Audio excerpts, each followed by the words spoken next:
And the discussion was, and several council members had mentioned that they did not have time to review the bylaws and the articles of incorporation at that time because we were busy with the budget. Can I just say that I was given this letter here, and dated March 9th, it's an inter-office communication, and on the last page of this memo, it said that at the special meeting of the Commission of the City of Warren Building Authority held 17th February 2010 at 4 o'clock, Michigan, there were present Robert Ravetto, Danny in absence of George Calarani. Following resolution was offered by Commissioner Zabielski, whatever, Zabielski, Commissioner Ravetto. Resolution recommending amendments to the Articles of Incorporation, bylaws, and rules of procedure. Be it resolved with the amended articles that the amended Articles of Incorporation, bylaws, and rules of procedure attached to this resolution are hereby approved and adopted. And it was approved, yeas by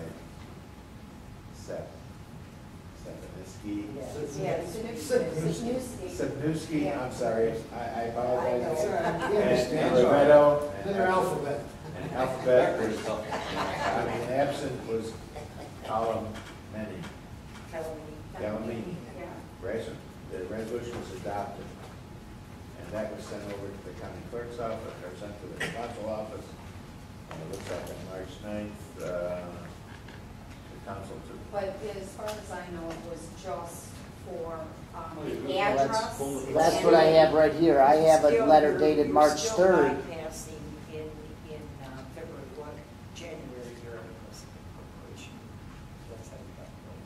March 3rd of 2010. On January 26, 2010, City Council requested that this office update the Articles of Incorporation and bylaws and rules of procedure of the City of Warren Building Authority. The changes requested in order to correct the mailing address. Right. Thank you. And the registered office. That's correct. And to replace the name of the registered agent. That's all that I know that was changed. That's it.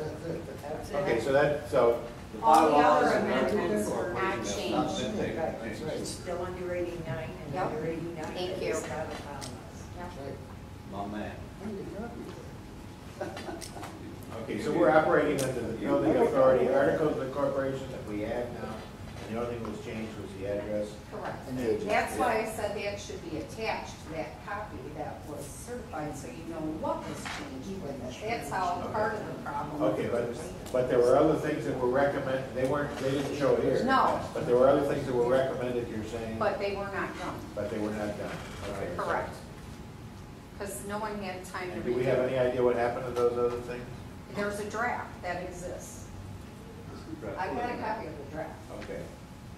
Yes. And guess what? Ex officio is not changed in that draft. So. Could you share that draft with Bernadette? Do you have an extra copy? I do not have an extra copy, Okay. but I can. Would you save your copy and give him a copy Absolutely. so that we have it? And then The guy got us his lawyer. we still have, we have to answer the second half of this letter first. I Look know. at the second half. But I'd like to have him have as much information as he can, because I think we're gonna need to have maybe some changes made.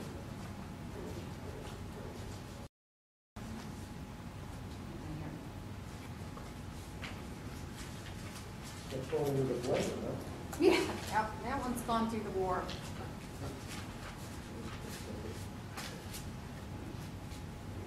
Because I think I agree that it needs to be looked at. Yeah. And if we give I you the agree draft, too.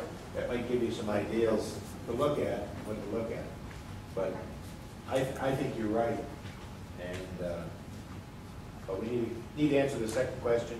You if can we go could. ahead, go forward. Thank you. Mhm. Okay, the second half of that question. The question, as I understood it, was whether a member of City Council who has been designated as an ex-official member of the Building Authority may receive a per diem. Now, Article 5 of the Building Authority, Article of Incorporation, Section 1, states that no member of council shall be eligible for membership except in an ex officio capacity. MCL, or Michigan Compiled Laws 123.955B, provides that members of the commission may be paid such compensation, such per diem and mileage for attending meetings as may be provided by the commission with approval of the incorporated unit or units. Again, that's city council, of course. So, in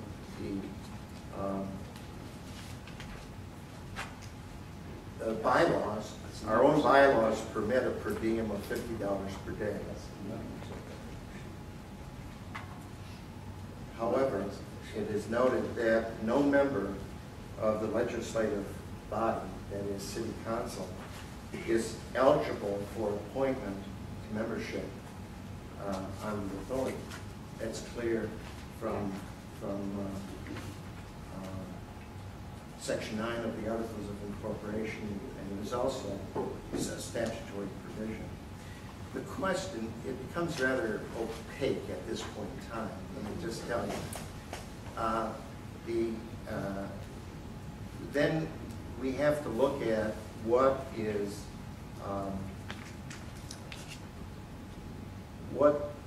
an ex officio member. All right. Now, the reason for naming an ex officio member to this body, at least in my view, was made with a laudable goal of creating a liaison between the commission and the legislative branch, that is city council, thereby increasing efficiency and fostering cooperation. I would think that would be the reason why you would do that. This is, unfortunately, an unfortunate use of the term ex officio. Ex officio, in its simplest terms, is defined by Black's Law Dictionary, which is, as you know, for those who might not know, is often cited in cases.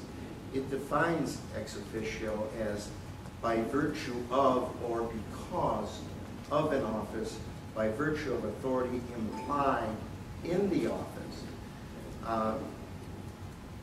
Courts have held that ex officio member is one who is a member by virtue of his or her title to a certain office without further warrant or appointment than that resulting from the holding of a particular office. So an ex officio member, when we speak of ex officio, we are not speaking of someone who can be appointed to that position as ex officio. There are certain positions that make one an ex officio member in other committees. For instance, I believe the mayor under the charter is an ex officio member by virtue of his holding his office as mayor. Implied in that holding of office is his ex officio status. But you can't be appointed as ex officio. What really we have done here, I think, is we had a goal, which is a good goal. We use the unfortunate verbiage of ex officio, when in fact what may have been intended was a liaison position. But be that as it may, members of the city council are precluded from sitting on the building authority, no matter how we if we designate them as an ex officio member. They cannot be an ex officio member. They can't be a real, an actual member, and therefore, what are we left with? We're left with in effect, a liaison. And my comment is that the city council can appoint one of its members, perhaps Ms. Comar, to act in that capacity, and that would resolve all the outstanding issues as to that. Now, I'm fully cognizant of the fact that the term ex officio is used many times in a lot of different capacities. In my opinion, it's simply wrongfully used. It just is. And that's the unfortunate thing about the situation. So, again, that's my opinion.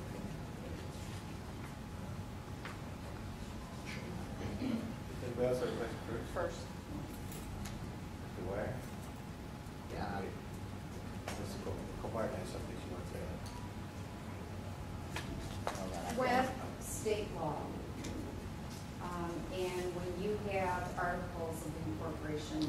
adopted by an authority. It can't be less, but it can be more. Excuse me, the articles of incorporation are adopted, you say by the authority. By the authority. They are not adopted by the authority. They're I mean- adopted by the city council. Okay, by the city council, but they were also approved by the authority. They were instigated, I think, by the authority. Yes, they were But originally. there is no doubt that it is city council who Right. adopts the. Well, council currently adopted what exists, correct? And that is what we are operating under. Is that correct? The By the majority, city city council. council adopted the articles of incorporation, that's correct. All right, and it passed, correct? I assume. All right, yeah, it passed, I've got a copy of that. When I was appointed to the position here with Building Authority, I was appointed in the capacity as ex official. So, right now, I wasn't appointed as a voting member, I was appointed as the ex official. And it was my understanding, what was explained to me from other attorneys, is that the difference between the ex official and the liaison is, if you are an ex official member, then you can participate in the discussion. If you are a liaison, you sit on the side and you are silent. That's right. If council wanted the authority to have oversight in the building authority, why would they want a liaison member to be silent? It is without, I'm not challenging your statement, I just note that the liaison could speak, certainly and interchange ideas at the invitation of the building authority, of course. So it's not outside of their realm. But currently, we are operating on what exists. And that is the problem that we're faced with between this board and council. Let me just, I gave you a short version of the Black's Law Dictionary comment or definition. Something you said about voting, non-voting. It says in its entirety, ex officio means by virtue of or because of an office, by virtue of authority implied in the office. Okay? And there's nowhere in the charter that makes a member of city council by virtue of their position an ex officio member of any body. But it goes on to say, the term is often misused as synonymous with non-voting. Some meetings mistakenly label their regularly invited guests as ex officio members when in fact they are not members at all. Others mistakenly refer to non-voting members as ex officio members, even though some non-voting members are present only in their individual capacity and not by virtue of office, or even though some voting members also serve ex officio. But an ex officio member is a voting member